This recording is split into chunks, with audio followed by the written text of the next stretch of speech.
Choose Your Legend 7 has arrived. Today we'll do a proper breakdown of all the new skills and our new unit stats. This year, the winners of CYL 7 who are getting brave ults are female Corrin, Soren, Gullveig, and male Robin. I've seen some people ask, why do we call these units brave ults? This is because the very first CYL banner was called Brave Heroes, which is a lot easier to say than Choose Your Legends. Now, there's no 4-star focus units here, but you can spark this banner 4 times if you wish. You may only choose each winner 1 time. Each player will also get to pick 1 CYL winner to keep for free, so you do want to know what these units do. These are new heroes, meaning they will go into the permanent summoning pool as well. They are not seasonal or limited time. Up first is Brave Female Corrin. I don't think this outfit is based on any specific attire, but it seems to be a valid themed version of Corrin's promoted noble class. From the Cypher card game, there's a valid monarch design, but obviously there are some differences. I saw some comparisons to Azura's outfit. Azura's headpiece has that white feathery outline, and Corrin's cape matches that. Corrin has some blue ribbons like Azura, and her lower skirt also kind of looks like Azura's. As a unit, Brave Corrin is an exceptionally scary colorless armor dragon. For stats, she has 42 HP, 40 attack, 46 speed, 37 defense, and 40 res. We have indeed gotten Gen 8 base stat totals. However, Dragon Corrins have gotten the trainee BST boost for whatever reason, so this Corrin sits at a whopping 205 BST. This will be the standard Gen 9 melee armor BST next year. Now, if it wasn't obvious, Corrin has the highest BST in the game, and she'll hold onto that record for a good while. Because all those stats weren't enough, she gets super boons in attack, defense, and res. For all skills, Corrin's got Armored Flow and Attack and Speed Far Save 3. Gonna be very annoying, but also this is incredible fodder if you want some armor skills. For her weapon, the Valor Stone, after Corrin ends turn, she applies Divine Vein Stone to all spaces within 2 spaces for 1 turn. If you missed the news, Faye is adding ways to apply new terrain effects onto the map. We'll talk about this more in just a bit. For personal combat, Corrin will get accelerated specials, and if she's above 25% HP, she will inflict -5 to all stats on the foe. She gets full no follow-up effects, and has 30% damage reduction against all attacks, minus AoE specials. Very basic set of combat perks, all good stuff. As for Divine Vein Stone, for allies on these spaces, they get plus 60 with res in combat. They then reduce enemy special damage by a flat 10. It also reduces enemy AoE specials by 50%. As a Farsight arm unit, Corrin will want to set up shop, apply Divine Vein Stone, and should give everyone, including herself, more defensive power. If you dance Corrin, apparently she can set up Divine Vein multiple times. Now, there are some rules about Divine Vein spaces, and forgive me if I do call them Dragon Veins at some point, same thing. 1. Divine Vein effects do not stack. 2. Replace any existing Divine Vein effects when they deployed. 3. Divine Vein effects applied at the same time will cancel each other out. 4. These are not defense styles. Basically, only 1 Divine Vein effect is active on a space at a time. You replace any existing effects if you apply a new one, and if 2 effects were to deploy at the same time, they just cancel each other out. I don't believe there's any way to test that interaction, so expect more Divine Veins in the future. We will have a second type on this banner though. Now moving on, Corrin's got a unique A skill called Realms United. She gets Distant Counter. If foe initiates or has more than 75% HP, Corrin inflicts another -7 to the foe's stats, and she reduces damage from the first attacks by 7 during combat. This includes Brave Hits, pretty basic A skill, DC to go with Far Save, and Armored Flow kit, and dragons have that range adaptive damage. Corrin has % DR in her weapon, and combines it with 7 flat DR here, just a solid skill. Now, Corrin will bring a new inheritable B skill called Counter Roar 4. Inflicts -4 attack and speed on the foe, reduce damage from first attacks by 30%. Unit's next attack is empowered, dealing true damage equal to 30% of the foe's damage prior to reductions. Does not stack. Last, it will restore 7 HP after combat. Counter Roar is a beast and dragon only skill. Both classes have their own specific skills, but Counter Roar could be an interesting option. It's a bit similar to Brash Assault 4. Instead of a follow-up, you're going to get healing and attack debuffs. The reflected counterattack damage is also the same as Brash 4. Unlike other reflect type effects, those skills cap at 30% of the damage you would have taken. Corrin has extra % DR in her weapon, but Counter Roar will only ever reflect 30%. Now, for other uses, this could be a substitute for something like Dragon Wall for dragons that don't stack as much resistance. Less DR, but it's consistent and you're going to get a stronger counter when you're healing. However, Counter Roar also reduces damage from first attacks and has speed debuffs, so it seems a bit targeted at faster dragons. It also seems very similar to Dragon's Wrath 4% DR with one stronger attack. Currently, Counter Roar is looking a little more appealing. For Beast units, the biggest downside is not having that guaranteed transformation from the Beast exclusive skills. If you don't need those though, or you can position well enough, Counter Roar is a nice mixed bag of defensive perks with that reflect counter. I'm not going to be making a lot of build suggestions for this banner because the Brave units generally are made to work out of the box.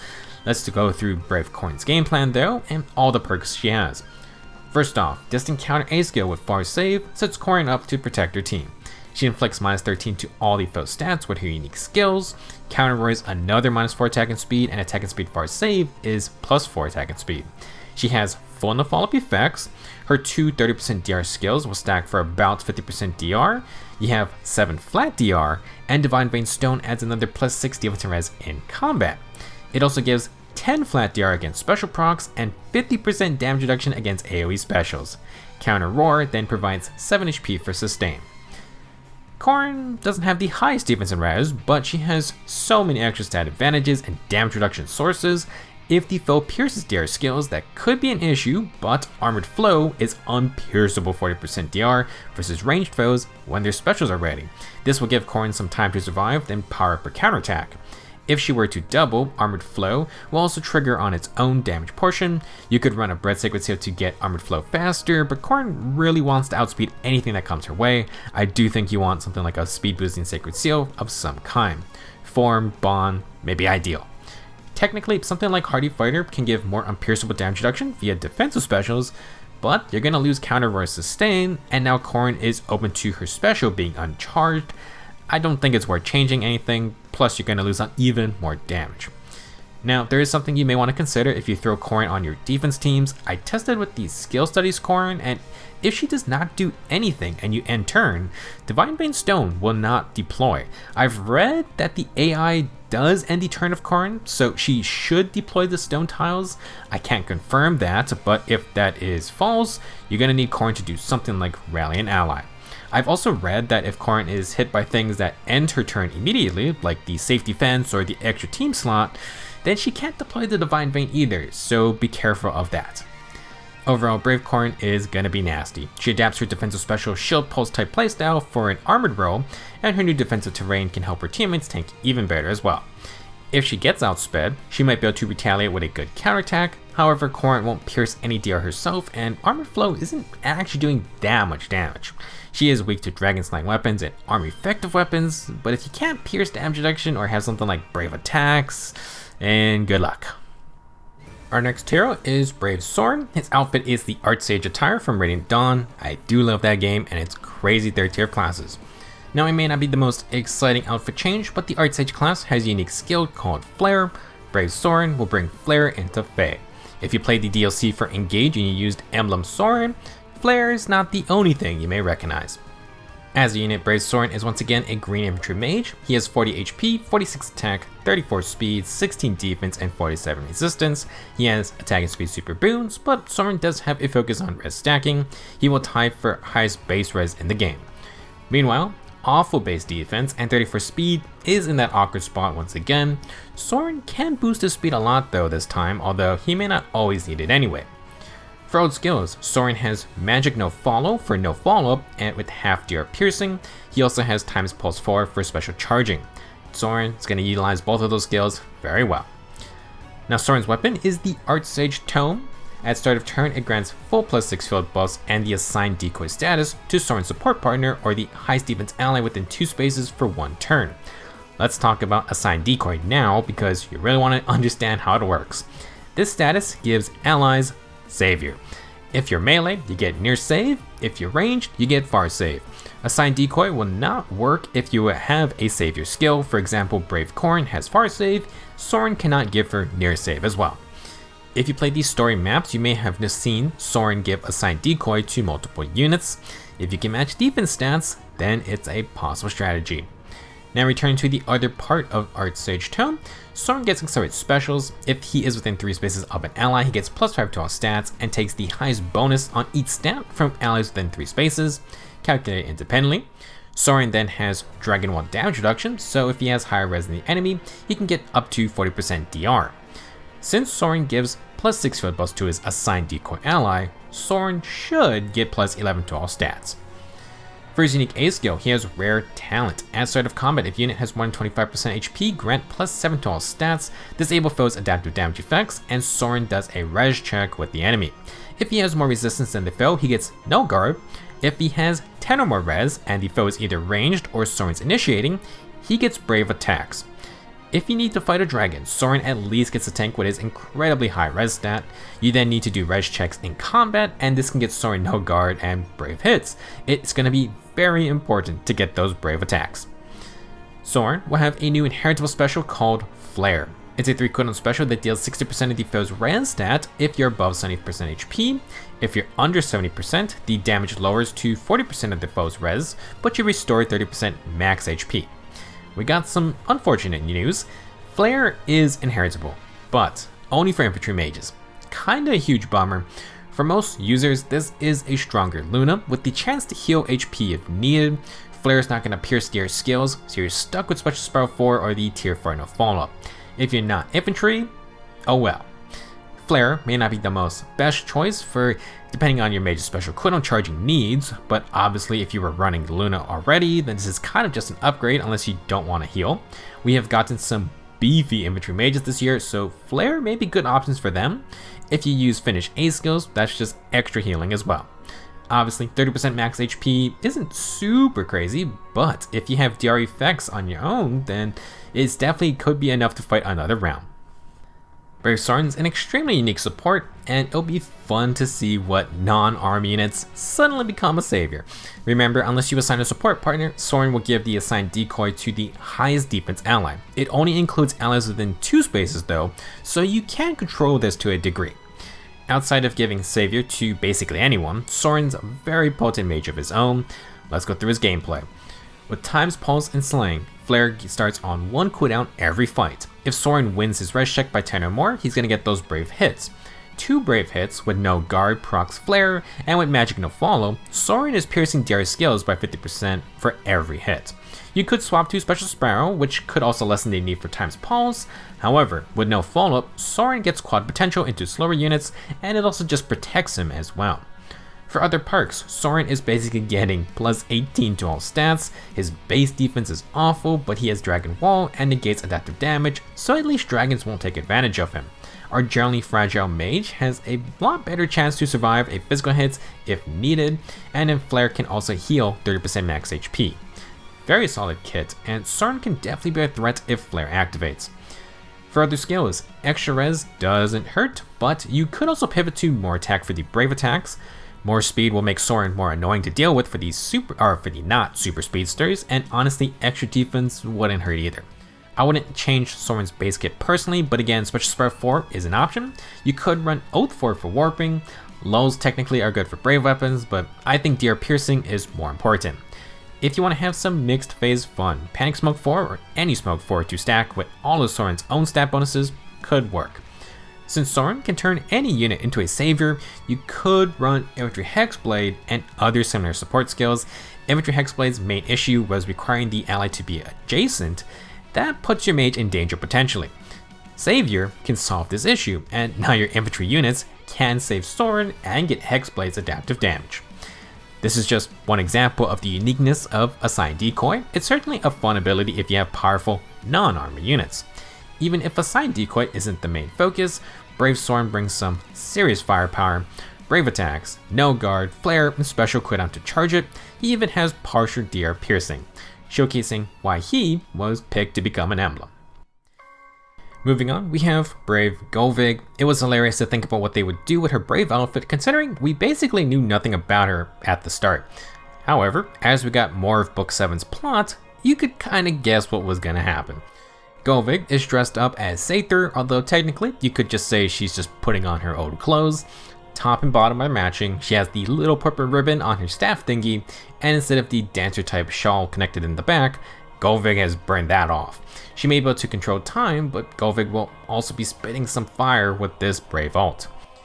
Gullveig will be a blue flying mage with 40 HP, 45 attack, 47 speed, 27 defense, and 19 res. She has an attack super boon and will tie for fastest mage in the game. Gullveig is all about bringing the pain. She can be very fast, deal a lot of damage, and her flammability will be very useful for getting around. For old skills, she has Luna as her special and attack speed Oath 4. Oath 4's warping is going to be very useful for her playstyle. Her weapon is the Cycle's Turn, 14 might, Kanto 1, accelerated specials. If she initiates or has an active bonus, she gets +5 to all stats, extra attack and speed, true damage on hit equal to 20% speed, and full no follow-up effects. The attack and speed bonus will be equal to the number of turns that passed times 2. This means at turn 5, Gullveig gets the max +10 extra attack and speed. Starting off, this is a fairly simple offensive weapon, lots of attack and speed, scaling with turns passed. With no follow-up, Gullveig gets to double if she outspeeds, and it protects her from enemy follow-up attacks. You then have Kanto 1 for extra mobility. As for Gullveig's unique B skill, she has Gold Unwinding. It inflicts -5 speed and res on the foe in combat. If Gullveig has more than 50% HP and initiates, she gets 60% DR for 1 hit. When she initiates at any HP level, Gullveig gets another action after combat. She will inflict gravity on herself though, so she only has 1 movement. Additionally, this ability has a 2-turn cooldown, meaning you cannot get this Gale Force type effect every turn. Just to be clear, it will activate every other turn. Now, the counter effect from her weapon will proc after the extra action. This can get Gullveig out of danger. In a Clawed Fallen Star type fashion, Gullveig's going to get a good amount of DR when initiating. It's not 80%, but it's better than nothing. If Gullveig survives, she then gets to go again, although restricted movement. There are ways we can get around this. Last new skill is Flared Sparrow, which is the most interesting because it's another Divine Vein skill, except this one is inheritable. If unit initiates, deal 7 damage as combat begins. This is not affected by any DR effects. The user will get +7 attack and speed in combat, and afterwards you apply Divine Vein Flame on 5 spaces in a line centered on the foe square for 1 turn. Divine Vein Flame makes spaces act as difficult terrain for ranged units, meaning, like a forest tile or a trench tile, it costs +1 movement to move over the flame spaces. Additionally, these tiles say they ignore the cannot be slowed by terrain status. However, I tested this, and my Kadean Soren with his tome with that status can move into the flame tiles just fine. So I'm confused. Maybe a mistranslation, or my grammar skills are awful. Anyway, moving on. At start of the enemy phase, any foes on the flame tiles will take 7 damage. Additionally, if they fight while on the flame tile, they will take another 7 damage as combat starts. Flared Sparrow is inheritable by flyers and cavaliers minus healers. I'm very interested what units and builds can come out of having Flared Sparrow. It only requires Swift Sparrow 2 as well, so it's extremely easy to pick up. Now, I did do some testing for this effect, and I'm sure I missed something, but here's what I want to share. First off, the flame line can go diagonal. That's pretty interesting. If the Flared Sparrow user dies, the flame line will not deploy. If you were to attack an enemy on a flame tile while having Flared Sparrow, you will deal 14 damage because you have 2 damage parts stacking. As for the damage that starts at the start of combat, it does not affect at start of combat HP thresholds. For example, you can accidentally trigger the enemy's Vantage or something. Now, if you have Medias's on guard status, that does not block the as combat begins damage. It will block the at start of turn damage though. As for ranged flying units, despite being in the air, they are also affected by the difficult terrain. Personally, I think this skill could be a very interesting new option, combining with, say, Fire Sweep to safely deploy flame lines as well as Kanto to retreat backwards. It seems like you could use it to weed out melee units to walk forward first. Multiple lines of fire could also just completely stop a ranged unit from getting anywhere near you. Let's put together Brave Gullveig's plan of attack. Initiate with lots of attack and speed that increases up to turn 5. Flared Sparrow hits for 7 unblockable damage. Gullveig has some speed-based true damage, no follow-up, and big old 60% DR. If she doubles and gets hit, she can proc Luna. After combat, her extra action, Gale Force will trigger, and Divine Vein Flame deploys its line of fire. If Gullveig targets a foe in the fire, she now deals 14 damage as combat begins. Fighting a second time can deploy another line of fire, and at this point you got count to 1 to retreat. For all of this, Gullveig will have attacking speed of 4, which is more attacking speed, and then you get warping. Let's say she initiates, then gets the extra action. You can sit on this while the rest of your team moves forward. If you find the right opportunity, Gullveig can warp to an ally, which can bypass her 1 movement. In fact, you can do the same thing with the charge status, because charge is considered warping. If charge is on Gullveig, she can move 3 spaces in a line. She could use it to retreat, but do keep in mind the extra action only goes off every other turn. In general, this makes Gullveig a little reliant on pulling off big plays in one go. She gets stronger as the turns go by, but you can't get constant Gale Force actions every turn. You do need to plan it out. For other skills, I was gonna say Flare is not a bad choice for Gullveig, because if she's gonna have no sustain, that max percent HP healing would be nice. Well, that idea is dead. If you aren't running attacking speed sacred seals, you could run Desperation. Gullveig has some decent damage reduction, but she's gonna take a lot of damage and she has no healing. For multiple fights, she will need another way to avoid taking hits. You could use Remote Sparrow for more DR stacking, but I don't think it's worth it in my opinion. I think Flared Sparrow's new gimmick is more fun, especially with Gullveig's extra action. That could also make it tough to get rid of Oath 4, the warping is just too good. Guidance Force skills would be nice for team support, but you could also do Smoke for debuffs like Devatorment Smoke for Pathfinder. Overall, Brave Gullveig mostly is all about her extra action and its potential synergy with Flared Sparrow. She has great offensive stats, but she can't pierce enemy DR, and Gullveig's own 60% DR is basically her main defensive tool. It may work well once, but I'm not sure she'll be healthy enough for another round, and that's kind of an issue when you have an extra action that you want to use to attack with. I think she's still good, but I do feel the most worried about Gullveig out of this CYL group. Our last new unit is Brave Male Robin. I'm fairly certain this is a completely new design, and we do get some tidbits from the Meet the Heroes page. This Robin is now the official advisor to Crom after he becomes Exalt. It's a more post-war outfit, very regal and fancy. You could say the bright blue cape is kind of to match Exalt Crom's coat, I don't know. Meanwhile, Robin's sword is apparently a traditional sword that is used by the Exalt's advisor. Personally, I do like the idea of this alt, at least it's something new. Could see it as like Robin moving on from his past with Grima and find their true home with Crom and the Shepherds and Elise. Now, as a unit, Brave Robin is a sword infantry unit. He has 40 HP, 46 attack, 45 speed, 35 defense, and 27 res. He will have a speed super boom and will tie the other sword users for highest base attack in the group. Our first of probably many Gen 8 Swordmasters. For old skills, Robin brings attacking speed finish 4 and Ignis. Robin will want to use Ignis instead of the usual low cooldown options. Robin's sword is the Deliverer's Brand, 16 might and grants a flat +3 speed. No accelerated specials here. If Robin is above 25% HP, he gets +5 to all stats, 40% DR for 1 hit, and full tempo effects, so that's no guard and no special charge. If Robin's damage special is a 3 cooldown or higher option, he will pierce %DR skills on the special trigger. Additionally, if Robin triggers Bonfire or Ignis, he gets adaptive damage on that hit. Very unique conditions. Robin is heavily encouraged to run his signature Ignis or the Bonfire. When they trigger, you get a full DR pierce and adaptive damage. Now, without slaying, Robin's gonna need to work to proc these specials. Luckily, he has no guard, which will be important for Ignis usage, and as for no special charge, this will also stop things like slaying Bonfire counterattacks. It's not guard, but combined with his 40% DR, Robin can hopefully survive long enough to reach his special. To tip the skills in his favor, Robin has unique C skill. At start of turn, if Robin is within 2 spaces of an ally, grant Rally Spectrum to Robin and allies within those spaces. Robin will then be able to warp to any Rally Spectrum ally within 5 spaces, which is ridiculous. If he fights near an ally, Robin will get an extra +3 to all stats in combat. As for what Rally Spectrum does, it is not a field buff, it is a status in Fae.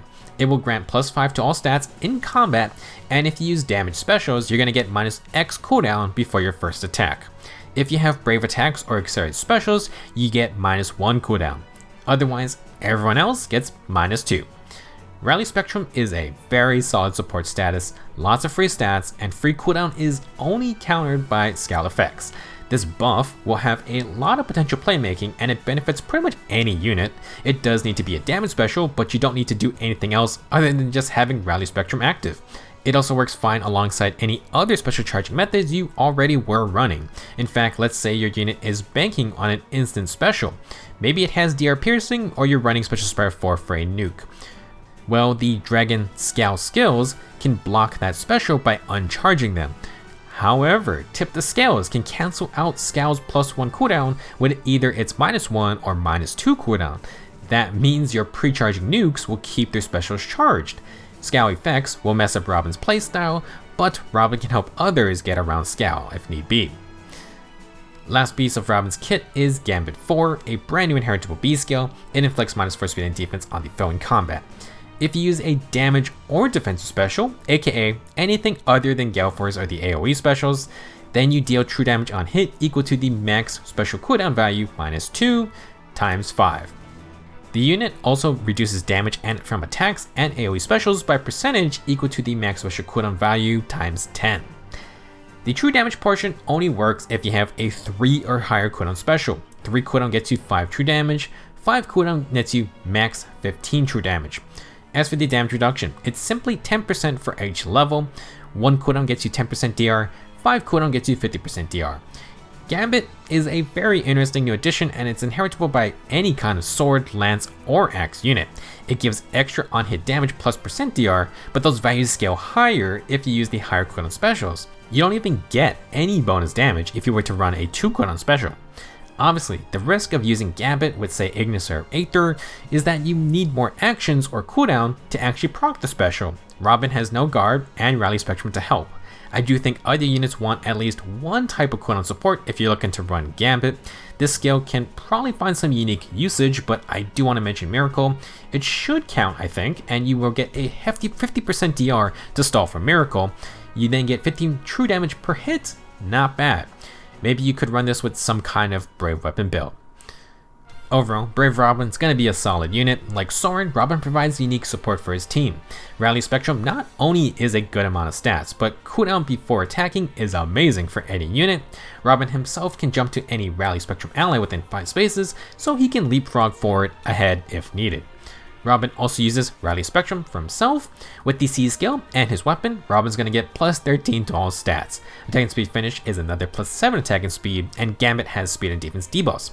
With Ignis, Robin then stacks up to 64% DR, so he has a bit of heft without relying on dodge. He is still susceptible to DR piercing though. For combat, Robin wants to double and get hit by the enemy.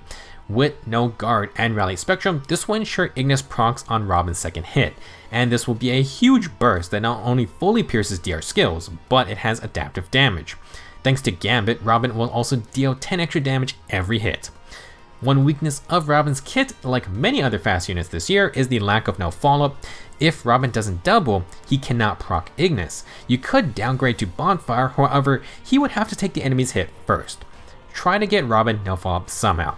There's a Sacred Seal, but you also have Brave and Fallen Crown with Infantry Speed Tactic. If you're all good with that, any kind of stat booster is fine. Ideals would work since Robin has the Rally Spectrum. Now, Mystic Boost may be nice since Robin probably won't double proc Finish 4. It's a little bit of sustain, but Robin isn't really readying Ignis immediately. If you want to swap Finish 4 out, I know people are going to be running those Robin teams, so Unity skills will be extra spicy. If you want to have a bit of fun, Distant Counter can be used, but you may want to swap to Bonfire. After he takes one hit, Robin can unleash Bonfire. Less damage, but you're not going to have to worry about getting to follow up. If you wanted a more defensive setup, No See Disrupt 4 for the DC build could be annoying. Guard 4 is another option since it has % DR, and we can now combine Guard with no special charge. For the sake of being new though, I think Gambit 4 is just fine to keep. Overall, Brave Robin is just a solid unit and a different flavor of the Speedy Swordmaster. I will say since his unique skill is in that C slot, I think Robin's probably the most open to build changes because we have a lot of strong A and B skills. He's not really doing anything super crazy on his own, but he does bring DR piercing and adaptive damage specials, while also just being able to charge higher cooldown options thanks to Rally Spectrum. He will share that power with his team, and that can open up all kinds of various strategies. that'll be it for this year's Choose Your Legend 7 winners, a rather solid selection of units, and we even have new game mechanics being introduced with Divine Veins. Each unit has one new inheritable skill while having just great fodder in general, so you definitely can't go wrong getting any extra copies here. If you want a unit to build up though, we have a Grand Hero Battle for Cyril. He does have a unique weapon, but Cyril is open to some inheritable bows if you're looking for an offensive archer. We'll talk about him more in the next video. Let me know your thoughts on these units and good luck getting who you want. Thank you for watching, and I will see you in the next video.